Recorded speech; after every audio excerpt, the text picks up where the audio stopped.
Hello all, welcome back to Datacraft Institute.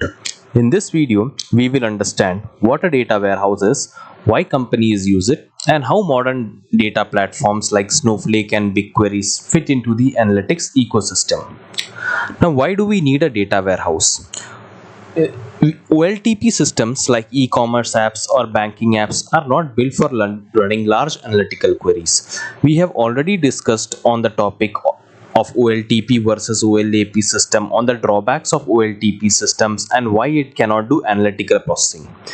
So OLTP systems are not optimized for analytics. If analysts run heavy reports on these systems, they slow down business operations like placing an order or doing a transaction. Okay, heavy queries will slow these operations down. And it is designed for transaction and not reporting. When I say reporting means heavy aggregation queries like sum or average. Okay, so that is why we need a separate system for analytics, which is the OLAP system or the data warehouse. Imagine this: a CEO asks for 3 years of sales report. You run a SQL aggregation.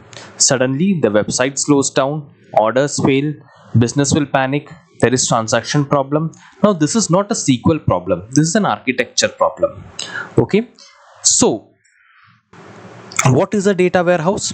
A data warehouse is a specialized system designed only for analytics. It's a centralized storage for analytical data. It stores large volumes of historical data and is optimized for fast reading and querying. Okay, and it is optimized for reporting, and it stores large historical data sets.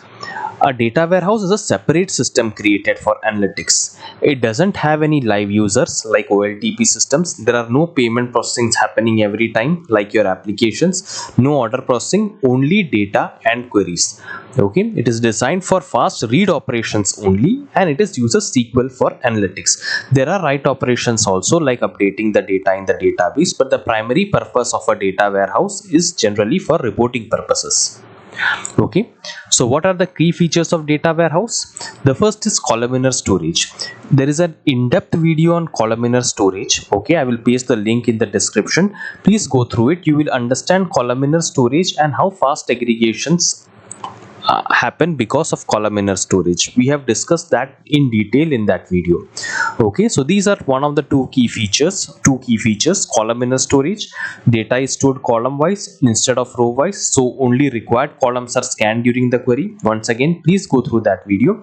And fast aggregations like sum, count and average operate on entire columns like the salary, sum of all the salary, then you can just sum the entire column very easily if data is stored in the columnar storage format. Okay, scalable compute resources can be increased or decreased. We will soon see in Snowflake what compute resources are. So just to give an overview, a compute is nothing but like an engine of a data warehouse. A compute consists of CPU and also memory units. Okay, and that is used to process the queries. Just like an engine will process it will process the queries and it will provide the processing power. So if your queries is complex and it takes lot of time, you can increase the processing power. Okay, increase the memory or increase the CPU of this compute resource. Okay, now then we have historical snapshots.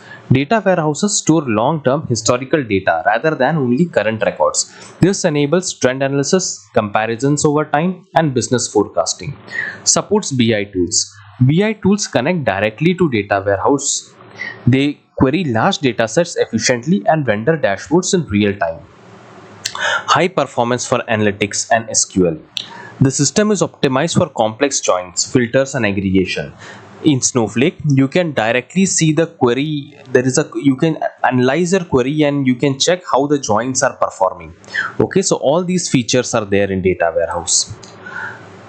So there are to move data into a data warehouse, companies follow generally ETL or ELT processes.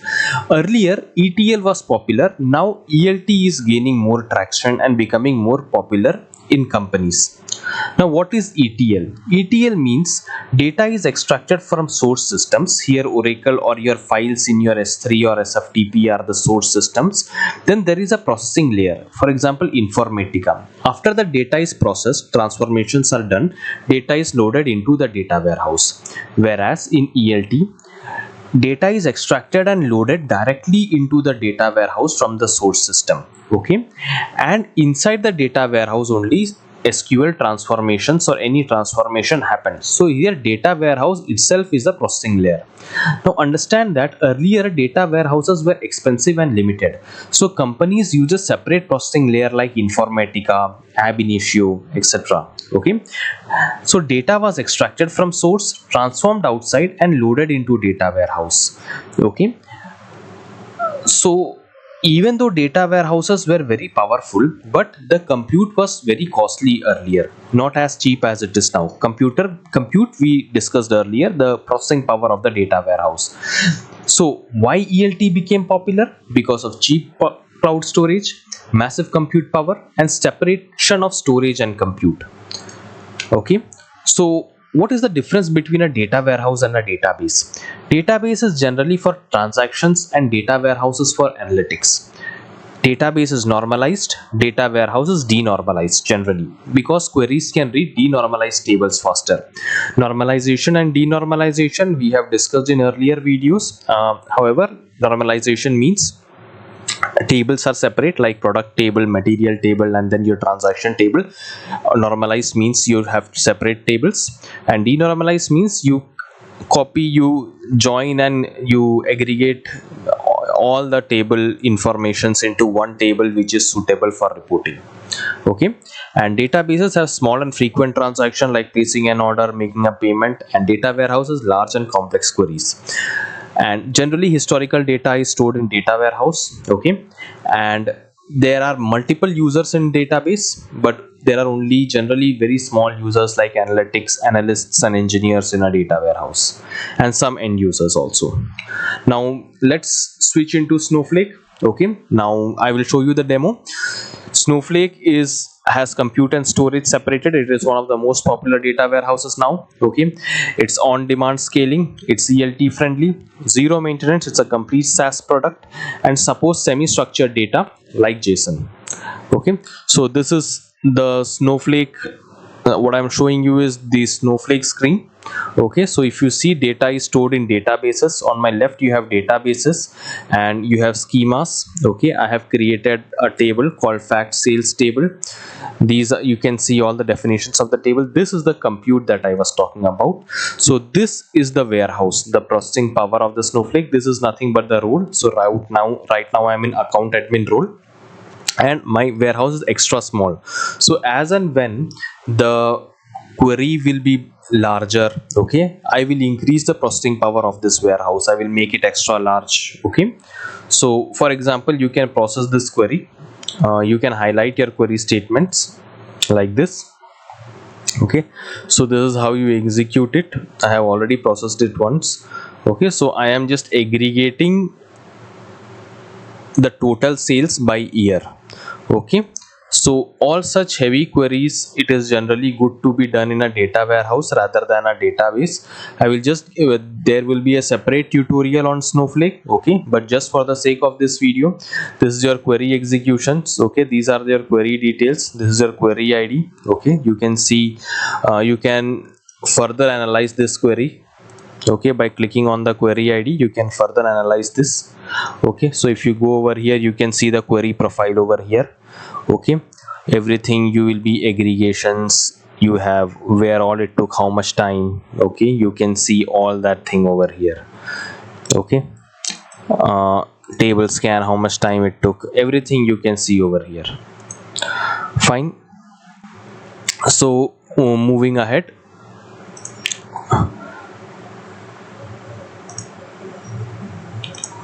So how data flows into a data warehouse, we have already discussed. You have business apps, OLTP systems, they will use ETL or ELT, and then data will flow into data warehouse like Snowflake or BigQuery, and then reporting dashboards like Power BI, Click, and Tableau will be on top of it.